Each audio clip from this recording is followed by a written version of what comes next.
கிறிஸ்துவுக்குள் பிரியமானவர்களே, FIBA radio வழங்கும் ஆராதனை வேளை நிகழ்ச்சிக்கு உங்களை அன்புடன் வரவேற்கிறோம். ஆராதனை வேளை நிகழ்ச்சியை நீங்கள் வாரந்தோறும் கேட்டு ஆசிர்வதிக்கப்பட்டு வருகிறீர்கள். இவ்வாரமும் இந்நிகழ்ச்சியை கேட்டு ஆசிர்வதிக்கப்படுங்கள்.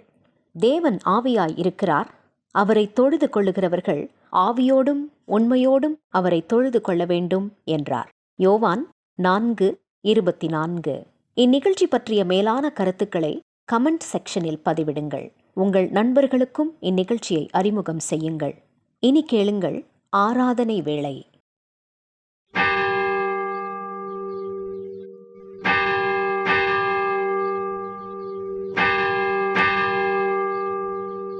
ஆராதனை வேளை.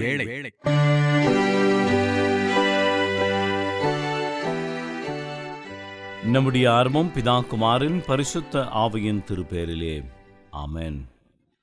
பிரியமானவர்களே, ஃபீபா ரேடியோ தயாரித்து ஒளிபரப்பும் ஆராதனை வேளை நிகழ்வுக்கு நேர்களாகிய உங்களை நாங்கள் அன்போடு கூட வாழ்த்தி வரவேற்கின்றோம்.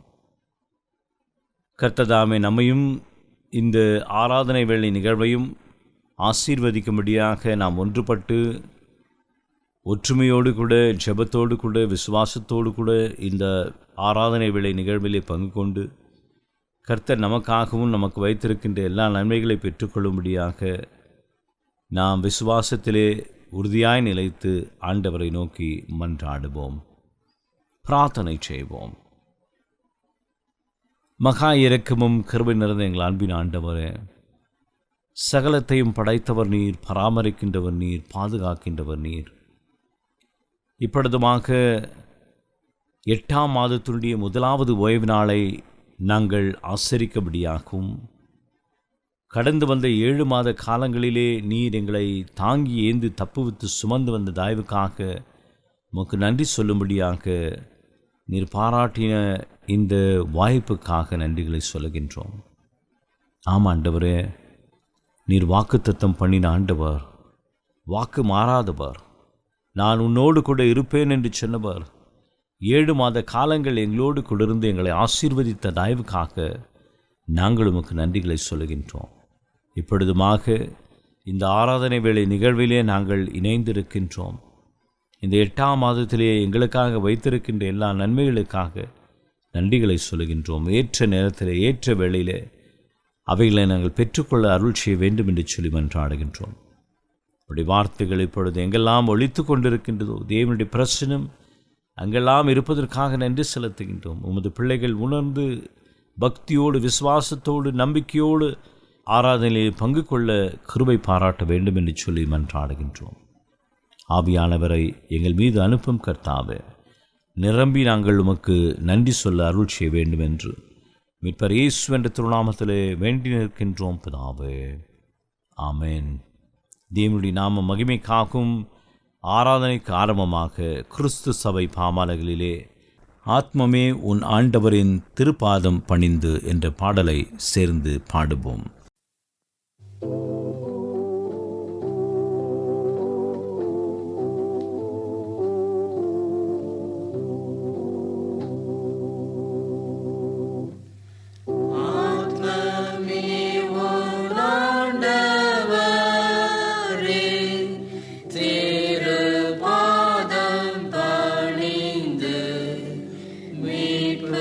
Sugam Jivan Aran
நாம் கடவுளை தொழுவோம். கடவுள் ஆவியாக இருக்கிறார். அவரை தொழுது கொள்ளுகிறவர்கள் ஆவியோடும் உண்மையோடும் அவரை தொழுது கொள்ள வேண்டும். தேவன் ஒளியாயிருக்கிறார். அவரில் எவ்வளவேனும் இருள் இல்லை. அவர் ஒளியாயிருக்கிறது போல நாமும் ஒளியிலே நடந்தால் ஒருவரோடு ஒருவர் ஐக்கியப்பட்டிருப்போம். அவருடைய குமாரனாகிய இயேசு கிறிஸ்துவின் இரத்தம் சகல பாவங்களையும் நீக்கி நம்மை சுத்திகரிக்கும். நம்முடைய பிதாவாகிய கடவுளாலும் கர்த்தராகிய இயேசு கிறிஸ்துவினாலும் நம் அனைவருக்கும் கிருபையும் சமாதானமும் உண்டாவதாக.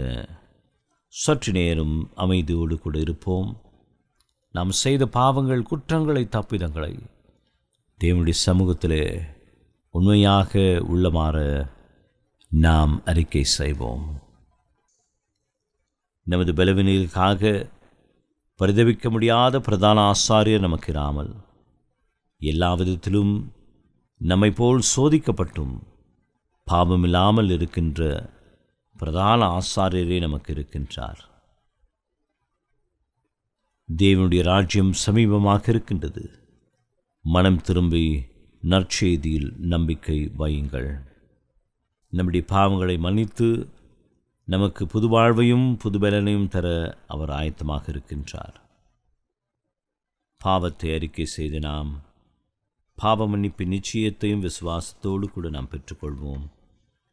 சர்வ வல்லமையும் மிகுந்த இரக்கமுள்ள ஆண்டவரே, மன்னிப்பையும் பாவ நிவர்த்தியும் எங்களுக்கு கட்டளையிட்டருளி வாழ்க்கை சீர்படுத்துவதற்கான காலத்தையும் பரிசுத்த ஆவியின் கிருபையும் தேற்றுதலையும் எங்களுக்கு தந்தருளும்.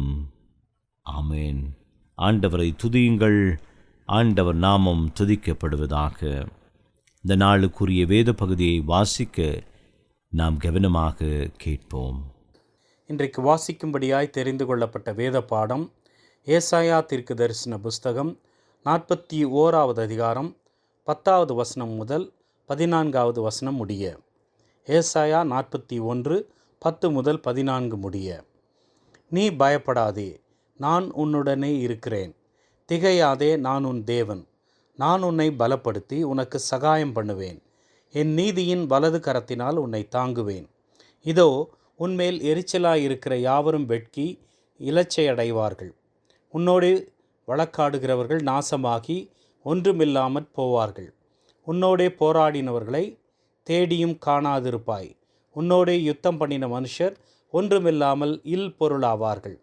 உன் தேவனாயிருக்கிற கர்த்தராகிய நான் உன் வலது கையை பிடித்து பயப்படாதே, நான் உனக்கு துணை நிற்கிறேன் என்று சொல்லுகிறேன். யாக்கோபு என்னும் பூச்சியே, இஸ்ரவேலின் சிறு கூட்டமே, பயப்படாதே, நான் உனக்கு துணை நிற்கிறேன் என்று கர்த்தரும் இஸ்ரவேலின் பரிசுத்தருமாகிய உன் மீட்பர் உரைக்கிறார். வாசிக்கும்படியாய் தெரிந்து கொள்ளப்பட்ட வேத பாடம் வாசித்தாயிற்று. தேவனுடைய நாமத்தை புகழ்ந்து பாடுவனமாக ஞான கீர்த்தனைகளிலே தேவபிதா எந்தன் மேய்ப்பனல்லோ என்ற பாடலை நாம் கரங்களை தட்டி உற்சாகமாய் பாடுவோம்.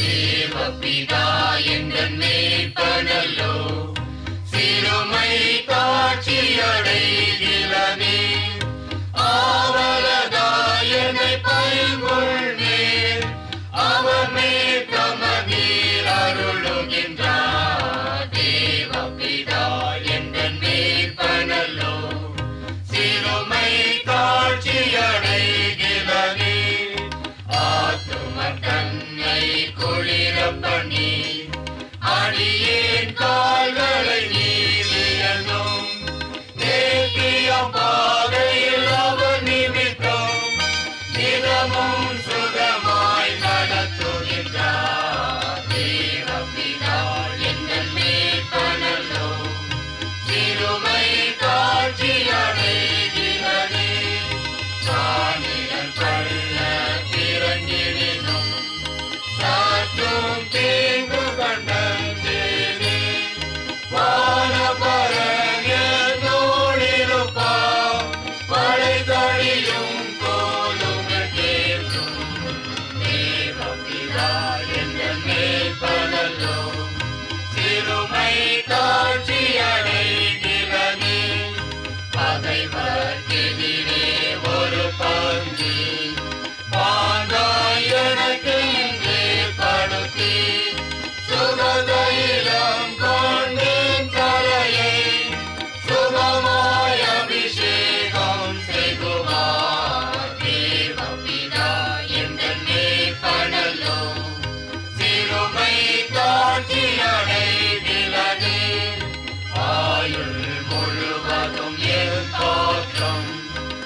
எனக்கு அருமையான தேவனுடைய சின்னமே, இந்த நாளிலுமாக ஆண்டவருடைய சத்தியத்தை பகிர்ந்து கொள்ளும்படியாக வந்திருப்பவர் கோயம்புத்தூர் பகுதியை சேர்ந்து ஃபீபா ஊழியத்தினுடைய திருச்சபை தொடர்பு மேலாளராக பணியாற்றி வருகின்ற சகோதரர் சாமியல் பிரபு அவர்கள். சகோதரர் சாமியல் பிரபு அவர்கள் ஆண்டவருடைய சத்தியத்தை நம்மோடு கூட பகிர்ந்து கொள்ளுகின்றார். ஆயத்தத்தோடு சத்தியத்தை நாம் கேட்போமாக. ஃபீபா வானொலி நிலையத்தின் சார்பிலே வழங்கப்படுகிற ஆராதனை வேளை நிகழ்ச்சியின் நேயர்கள் அனைவருக்கும் அன்பின் வாழ்த்துக்கள். ஏசாயா 41வது அதிகாரம் 10வது வசனத்தை நாம் சிந்திக்கலாம். நீ பயப்படாதே, நான் உன்னுடனே இருக்கிறேன். திகையாதே, நான் உன் தேவன். நான் உன்னை பலப்படுத்தி உனக்கு சகாயம் பண்ணுவேன். என் நீதியின் வலது கரத்தினால் உன்னை தாங்குவேன். பழைய ஏற்பாட்டிலே யூதா ஜனங்களுக்கு தேவன் அருளின அருமையான ஒரு வாக்குத்தத்தம். பழைய ஏற்பாட்டு வாக்குத்தத்தங்களை மிகவும் கவனமாக நாம் கையாள வேண்டும். ஏசாயாவின் இந்த வாக்குத்தத்தத்தின் பின்னணி என்ன? சமஸ்த இஸ்ரவேல் தேசம் சாலமோனுக்கு பின்னர் இஸ்ரவேல் என்னும் வடராஜ்யமாகவும் யூதா என்னும் தென் ராஜ்யமாகவும் 2 நாடுகளாக பிரிந்தன. ஏசாயா அடிப்படையிலே தென் ராஜ்யமான யூதாவிலே தீர்க்க தரிசனம் உரைத்தவர். யூதர்கள் ஆகாஸ் ராஜாவின் காலத்தில் அசீரியாவுக்கு அடிமைகளாகி போயினர். யூதாவிற்கு விரோதமாக தெற்கே எகிப்தும் வடக்கே சீரியா மற்றும் இஸ்ரவேல் தேசங்களும் அடிக்கடி பயமுறுத்தினபடினால் புறஜாதியராகிய அசீரியரோடு நட்பு பாராட்டினர். தேவனற்ற புறஜாதிகளுடன் சமரசம் செய்து அவர்களுடன் நேசம் பாராட்ட வேண்டாம் எனவும் மாறாக தேவன் பேரில் நம்பிக்கை வைக்க வேண்டும் எனவும் ஏசாயா ஆலோசனை கூறுகிறார். இவ்வாறு தேவனை சாராமல் அசீரியரை நம்பினபடினால் பாபிலோனுக்கு சிதறடிக்கப்பட்டனர் இம்மக்கள். இதற்கு காரணம் ஒரு ராஜா அல்ல, பல ராஜாக்களின் தேவபக்தியற்ற நிலையே காரணம்.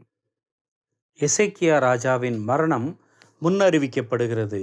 அதை கேட்ட அவர் மனம் கசந்து தேவனை நோக்கி விண்ணப்பம் பண்ணுகிறார். தேவன் அதற்கு பதிலாக 15 ஆண்டு காலத்தை அவருடைய வாழ்க்கையிலே கூட்டித் தருகிறார். இந்த காரியத்தை கண்ட கேள்விப்பட்ட பாபிலோன் ராஜாவின் குமாரன் எசேக்கியாவை வாழ்த்துவதற்காகவும் அதோடு கூட அவரது உதவியை நாடும்படிக்காகவும் வருகிறார். வந்த அவரிடத்திலே எசேக்கியா ராஜா தன்னுடைய படை பலத்தையும் தனக்கு இருக்கிற செல்வ திரட்சியையும் எல்லாவற்றையும் காட்டி பெருமைப்படுகிறதை நாம் பார்க்கிறோம். இதன் பின்னணியிலே தான் யூதா ஜனங்கள் பாபிலோனுக்கு சிதறடிக்கப்பட்டு போனார்கள் என்று நாம் பார்க்கிறோம். ஆனால் தேவன் கூறுகிற வாக்குத்தத்தம் என்ன? அங்கே இருந்து அந்த மக்களை நான் திரும்பி கொண்டு வருவேன் என்று வாக்குரைக்கிறார். அதைத்தான் ஏசாயா 41:10 நாம் காண்கிறோம். பயப்படாதே, நான் உன்னுடனே இருக்கிறேன். திகையாதே, நான் உன் தேவன். நான் உன்னை பலப்படுத்தி உனக்கு சகாயம் பண்ணுவேன். என் நீதியின் வலது கரத்தினால் உன்னை தாங்குவேன் என்று தேவன் உரைக்கிறார். ஐஸ்வர்யம், பலன், திறமை, தாளந்து, கல்வி, அறிவு, பலன் இவற்றுக்கெல்லாம் தேவனே அதிபதி என்று நாம் உணர வேண்டும். அவைகளெல்லாவற்றையும் தேவன் நமக்கு அருளியிருக்கிறாரே ஒழிய நாம் அதற்கு சொந்தக்காரர்கள் அல்ல. வேதம் போதிக்கிற போதனை என்ன? தேவன் நமக்கு கொடுத்திருக்கிற அனைத்தையும் அவரது ஞானத்துடனும் பொறுப்புடனும் நிர்வகிக்கக்கூடிய ஒரு பொறுப்பான மேலாளராக அல்லது ஒரு பணியாளராக உக்கரானக்காரராகத்தான் நாம் காணப்பட வேண்டுமே ஒழிய நாம் அதற்கு சொந்தக்காரர்கள் என்று எண்ணிக்கொள்ளக்கூடாது. யூதா தேவனுடைய தாசன். அவர்களுக்காக தேவன் பணி செய்வார். சிறை இருப்பிலே இருக்கிற யூதர்கள் பயப்பட வேண்டிய அவசியமில்லை. எந்த புறஜாதி ராஜாவுக்கோ ராஜ்யத்துக்கோ பயப்பட வேண்டிய அவசியமில்லை. இந்த வேத பகுதிகளை நாம் வாசிக்கும்போது தேவ பிள்ளைகள் மீது தேவன் கொண்டுள்ள அன்பும் எதிர்காலத்துக்கு அவர்கள் அவரையே நம்பியிருக்க வேண்டும், சார்ந்திருக்க வேண்டும் என்றும் உற்சாகப்படுத்தப்படுவதையும் நாம் காணலாம். தேவனுடைய உதவியினால் இஸ்ரவேலின் எதிராளிகள் பலவீனப்படுத்தப்படுவார்கள் அல்லது அழிக்கப்பட்டு போவார்கள். பயப்படாதே, நான் உன்னுடனே இருக்கிறேன். நான் உனக்கு துணை நிற்கிறேன். இங்கே கொடுக்கப்படுகிற வாக்குறுதி தேவ பிரசன்னத்தின் வாக்குறுதி. பழைய ஏற்பாட்டிலே பரிசுத்த ஆவியானவர் ஒரு குறிப்பிட்ட நோக்கத்துக்காக ஒருவர் மீது அருளப்படுவார்.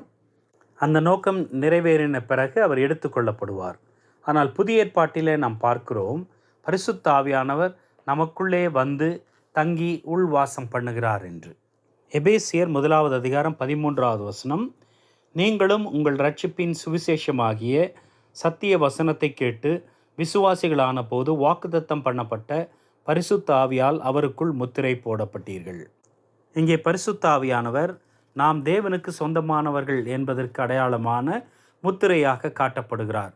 பரிசுத்த ஆவி நமக்குள்ளே வாசம் பண்ணுகிறார் என்றும் நாம் பார்க்கிறோம். உங்கள் சரீரமானது நீங்கள் தேவனாலே பெற்றும் உங்களில் தங்கியும் இருக்கிற பரிசுத்த ஆவியினுடைய ஆலயமாய் இருக்கிறது என்றும் நீங்கள் உங்களுடையவர்கள் அல்லவென்றும் அறியீர்களா என்று 1 கொரிந்தியர் 6வது அதிகாரம் 19வது வசனத்திலே நாம் வாசிக்கிறோம். எனவே தேவன் தம்முடைய பிரசன்னத்தை வாக்கு பண்ணி பயத்திலிருந்து மக்களை விடுவிக்கிறார். இரண்டாவதாக நாம் பார்க்க வேண்டுமென்றால் ஏசாயா தீர்க்கதரிசன புஸ்தகம் 43வது அதிகாரம் 1 வசனம். இப்போதும் யாக்கோபே, உன்னை சிருஷ்டித்தவரும் இஸ்ரவேலே உன்னை உருவாக்கினவருமாகிய கர்த்தர் சொல்லுகிறதாவது, பயப்படாதே, உன்னை மீட்டு கொண்டேன், உன்னை பேர் சொல்லி அழைத்தேன், நீ என்னுடையவன். அருமையான தேவ பிள்ளைகளே, தேவன் நமக்குள்ளே வாசம் பண்ணுகிறது மாத்திரமல்ல, தேவனே நம்மை படைத்தவர். அதே தேவன்தான் நம்மை மீட்டு கொண்டவர். நம்மை இந்த உலகத்திலே படைத்து அவருடைய படைப்பின் செயலாக நம்மை மாற்றின கர்த்தர் பாவத்திலே விழுந்து போன நம்மை தேவ குமாரனாகிய இயேசு கிறிஸ்துவின் இரத்தத்தினாலே மீட்டு கொள்ளுகிறார். இந்த பகுதியிலே யூதர்களை சிறையிருப்பிலிருந்து மீட்டு கொள்வது தேவனது சித்தம் என்பதே அவர் கொடுக்கிற வாக்குத்தத்தம். 70 ஆண்டுகள் கழித்து இந்த மீட்பு நடைபெறுகிறது. அதேபோல் யூதர்களுக்கு முழுமையான விடுதலை எப்பொழுது கிடைக்கும்? தாசனாகிய ஆண்டவராகிய இயேசு கிறிஸ்து ராஜாவாக இவ்வுலகிற்கு வந்து உண்மையாக தேவனுக்காக இருப்பவர்களை மீட்டு ரட்சித்து அரசாளும் போதுதான் அது சம்பவிக்கும். இது 1000 வருட அரசாட்சியை குறிக்கிறது. ஆனால் பாபிலோனுக்கு சிறைப்பட்டு போன மக்கள் அனைவரும் திரும்பி வரவில்லை. குறைவான மக்களே திரும்பி வந்தனர். தேவன் அருளிய வாக்குத்தத்தத்தின்படி ஒரு கூட்டம் ஜனங்களை தேவன் திரும்ப மீட்டு கொண்டார் என்று நாம் பார்க்கிறோம். எனக்கு அருமையான ஃபீபா நேயர்களே, நம்முடைய வாழ்க்கையிலே கூட தேவன் நம்மை படைத்தவர். பாவத்திலே விழுந்து போன நம்மை, சத்துருவானவனுக்கு கீழ்ப்படிந்து போன நம்மை, உலகத்தோடு கூட சமரசம் செய்து கொண்ட நம்மை மீட்டு கொள்ளுவதற்காக ஆண்டவராகிய இயேசு கிறிஸ்து இந்த உலகத்தில் வந்து தன்னையே அர்ப்பணிக்க வேண்டியதாயிற்று என்று நாம் அறிந்திருக்கிறோம். எபேசியர் 1வது அதிகாரம் 7வது வசனம் இவ்வாறு கூறுகிறது, அவருடைய கிருபையின் ஐஸ்வரியத்தின்படியே இவருடைய இரத்தத்தினாலே பாவ மன்னிப்பாகிய மீட்பு இவருக்குள் நமக்கு உண்டாயிருக்கிறது என்று நாம் பார்க்கிறோம். கலாத்தியர் 3வது அதிகாரம் 13வது வசனம், மரத்திலே தூக்கப்பட்ட எவனும் சபிக்கப்பட்டவன் என்று எழுதியிருக்கிறபடி கிறிஸ்து நமக்காக சாபமாகி நியாயப்பிரமாணத்தின் சாபத்திற்கு நம்மை நீங்களாக்கி மீட்டு கொண்டார்.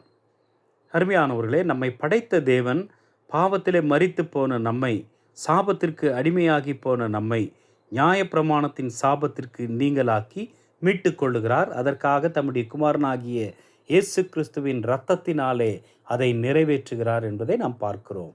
எனவே மீட்பு தேவ திட்டத்தின் ஒரு அங்கம். அதிலே நம்மை இணைத்து கொள்ளும்போது நம்முடைய வாழ்க்கையிலே பாவ மன்னிப்பும் தேவனது மீட்பும் நடைபெறுகிறது. அதை நாம் அங்கீகரித்து ஏற்றுக்கொள்ள முடியும். அதன் விளைவாக நாம் தேவ பிள்ளைகளாக மாற்றப்பட முடியும். மூன்றாவதாக வெளிப்படுத்தின விசேஷம் 1வது அதிகாரம் 17-18வது வசனங்கள்.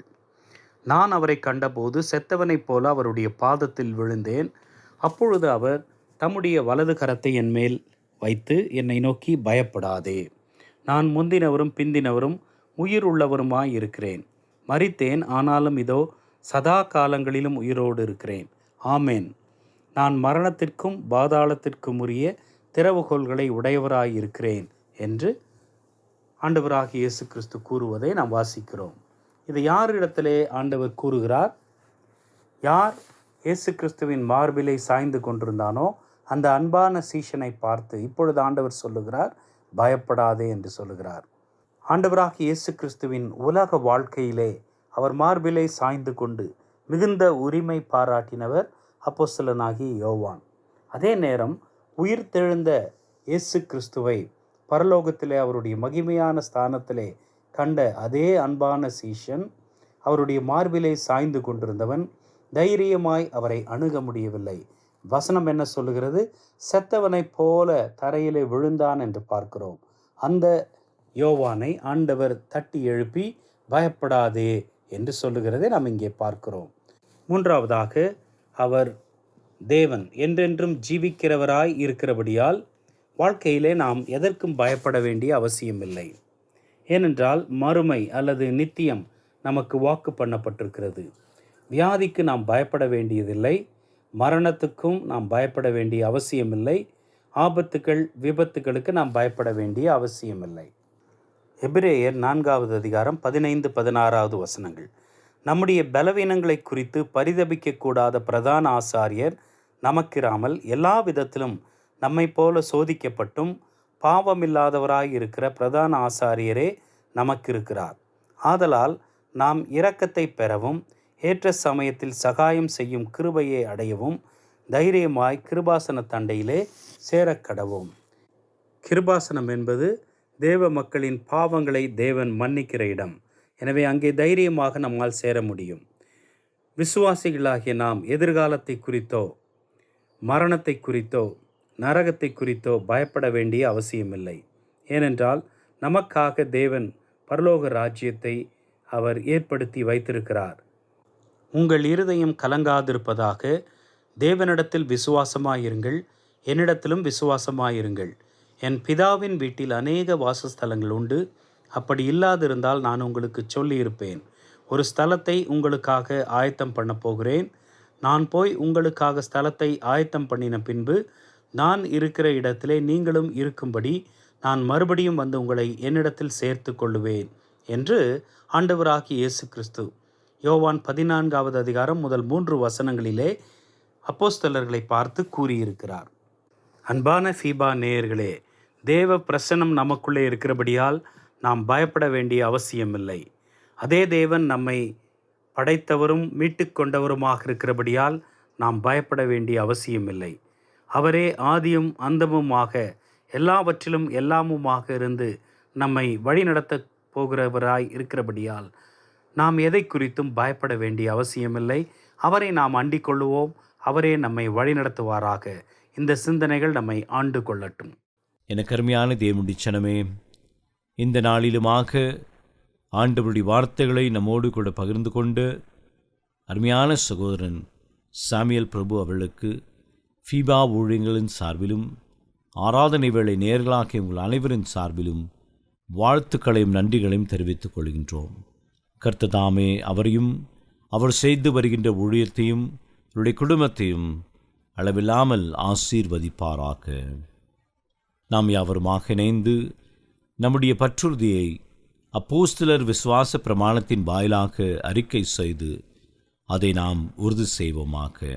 வானத்தையும் பூமியையும் படைத்த சர்வ வல்லமையுள்ள பிதாவாகிய தேவனை விசுவாசிக்கிறேன். அவருடைய ஒரே குமாரனாகிய நம்முடைய நாதர் இயேசு கிறிஸ்துவையும் விசுவாசிக்கிறேன். அவர் பரிசுத்த ஆவியினாலே கன்னி மரியாளிடத்தில் உற்பவித்து பிறந்தார். பொந்தியு பிலாத்துவின் காலத்தில் பாடுபட்டு சிலுவையில் அறையுண்டு மரித்து அடக்கம் பண்ணப்பட்டு பாதாளத்தில் இறங்கினார். 3ஆம் நாள் மரித்தோரிடத்திலிருந்து எழுந்தருளினார். பரமண்டலத்துக்கு ஏறி சர்வ வல்லமையுள்ள பிதாவாகிய தேவனுடைய வலது பாசத்திலே வீற்றிருக்கிறார். அவரிடத்திலிருந்து உயிருள்ளோரையும் மரித்தோரையும் நியாயம் தீர்க்க வருவார். பரிசுத்த ஆவியையும் விசுவாசிக்கிறேன். பொதுவாயிருக்கிற பரிசுத்த சபையும் பரிசுத்தவான்களுடைய ஐக்கியமும் பாவ மன்னிப்பும் சரீர உயிர்த்தெழுதலும் நித்திய ஜீவனும் உண்டென்று விசுவாசிக்கிறேன். ஆமென். மீண்டும் உருவசியாக ஆண்டவரின் நாமத்தை புகழ்ந்து பாடுமென்னுமாக கிறிஸ்து சபை பாமாலையிலே கர்த்தா நீர் வசிக்கும் ஸ்தலத்தை நேசிப்போம் என்ற பாடலை நாம் இணைந்து பாடுவோம்.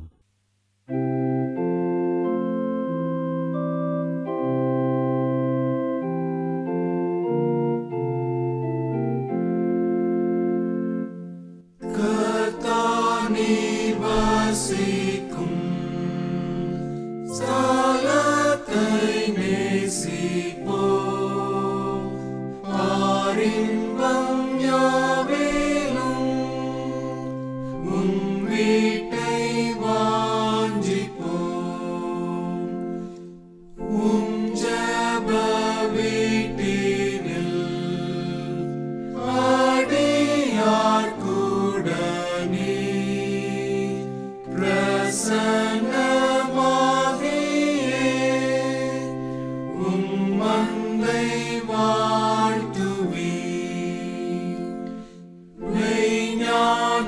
ஸ்நானத்தின் ஸ்நானத்தை நேசிப்போம்.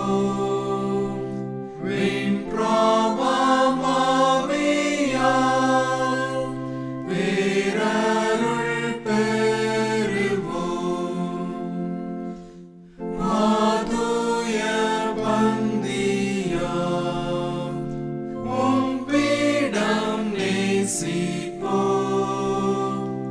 விஸ்வாசத்தாலது சமூகம் பணிவோம். மெய்ஜீவனுள்ளதாம் உம் வார்த்தை நேசிப்போம். சந்தோஷமாறுதல் அதில் கண்டடைவோம். உம் அன்பின் பெருக்கை இங்கெண்ணி போற்றுவோம். விஞ்சய கீதமோ எப்போது பாடுவோம்.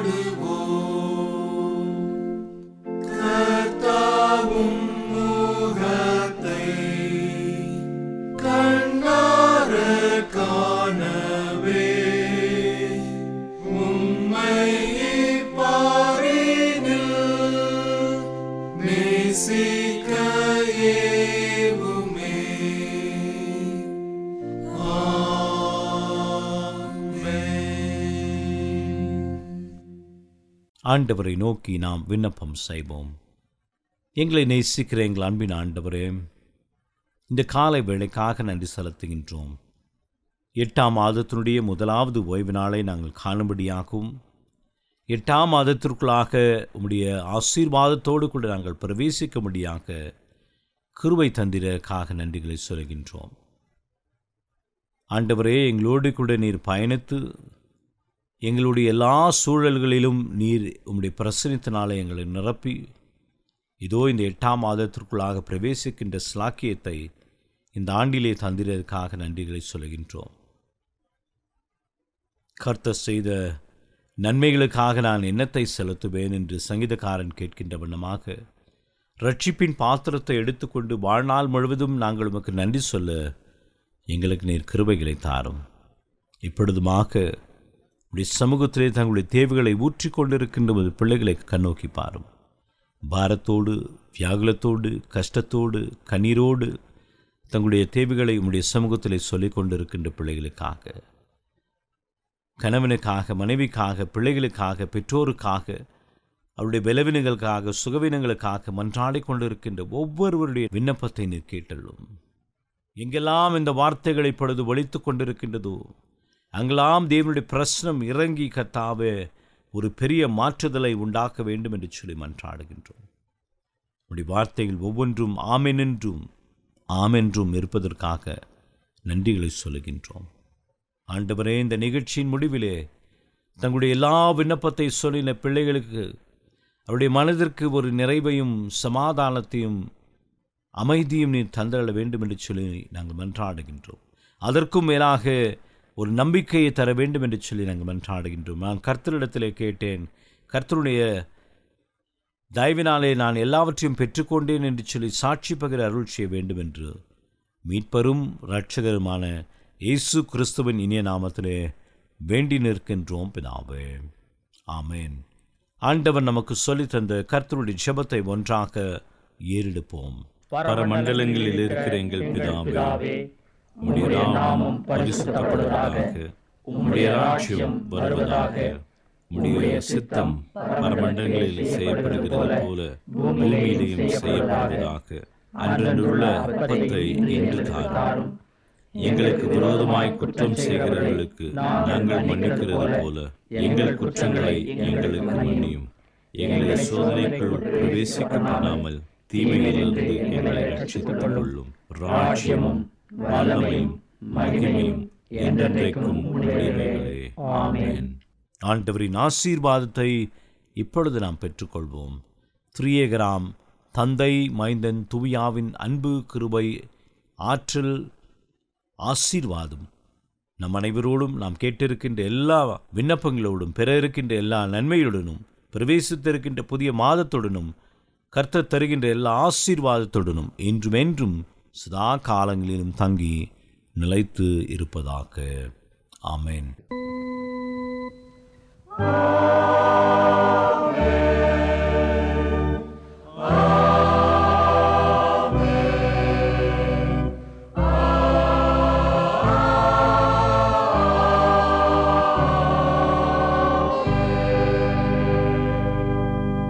இந்த வாரத்திற்குரிய வாக்குத்தத்த வசனத்தை நாம் பெற்றுக்கொள்வோம். ஏசாயா தீர்க்கதரிசியின் புஸ்தகம் 44:21.